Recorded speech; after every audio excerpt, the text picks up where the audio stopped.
உறவுகளுக்கு வணக்கம். 30 அமைச்சர்களுடைய வெற்றி நாம் தமிழர் கட்சி கையில் என்ற தலைப்பில் இந்த காணொலியை காண்கிறோம். 30 அமைச்சர்களுடைய வெற்றி நாம் தமிழர் கட்சி கையில் என்ற தலைப்பில் இந்த காணொலியை காண்கிறோம்.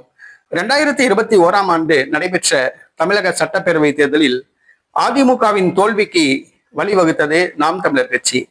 நாம் தமிழர் கட்சி பெற்ற 6% வாக்குகள் அதிமுகவுக்கு தோல்வியை தழுவியது. பல அமைச்சர்கள் தோல்வி அடைந்தனர். அதிமுக தோல்வியை தழுவியதற்கு நாம் தமிழர் கட்சி பிரித்த வாக்குகள் என்று சொல்லலாம். தற்பொழுது 2026 காலச்சக்கரம் சுழல்கின்றது. திமுக ஆட்சியில் உள்ளது. 34 அமைச்சர்கள் திமுகவில் உள்ளனர். அதில் 30 அமைச்சர்களுடைய வெற்றி நாம் தமிழர் கட்சியுடைய கையில் உள்ளது. 30 அமைச்சர்களுடைய தோல்வி நாம் தமிழர் கட்சி கையில் உள்ளது.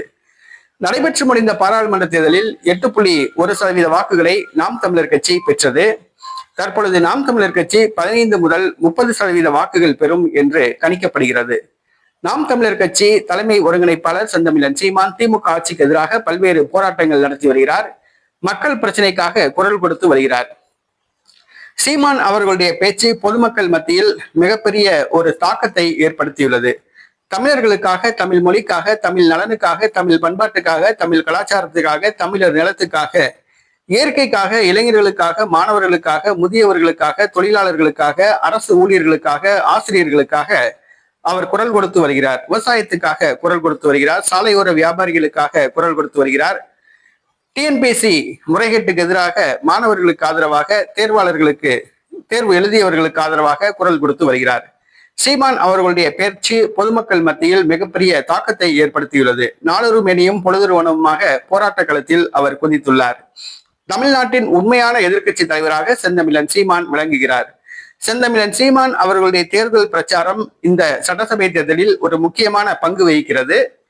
தற்பொழுது நாம் தமிழர் கட்சி பெறும் வாக்குகள் 15 முதல் 30% வரை உயரும் என்று எதிர்பார்க்கப்படுகிறது. இது 30 திமுக அமைச்சர்களுக்கு மிகப்பெரிய ஒரு அச்சத்தை ஏற்படுத்தியுள்ளது. ஏனென்று சொன்னால் திமுக அமைச்சர்கள் 10,000 15,000 வாக்குகள் வித்தியாசத்தில் தான் வெற்றி பெறக்கூடிய ஒரு சூழ்நிலை இருந்தது.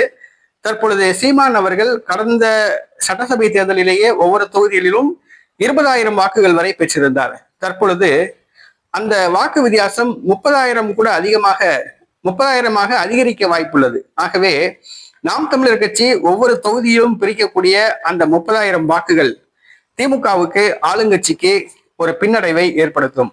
குறிப்பாக 30 திமுக அமைச்சர்களுக்கு இது தோல்வியை நிர்ணயிக்கக்கூடிய வாக்குகளாக உள்ளது.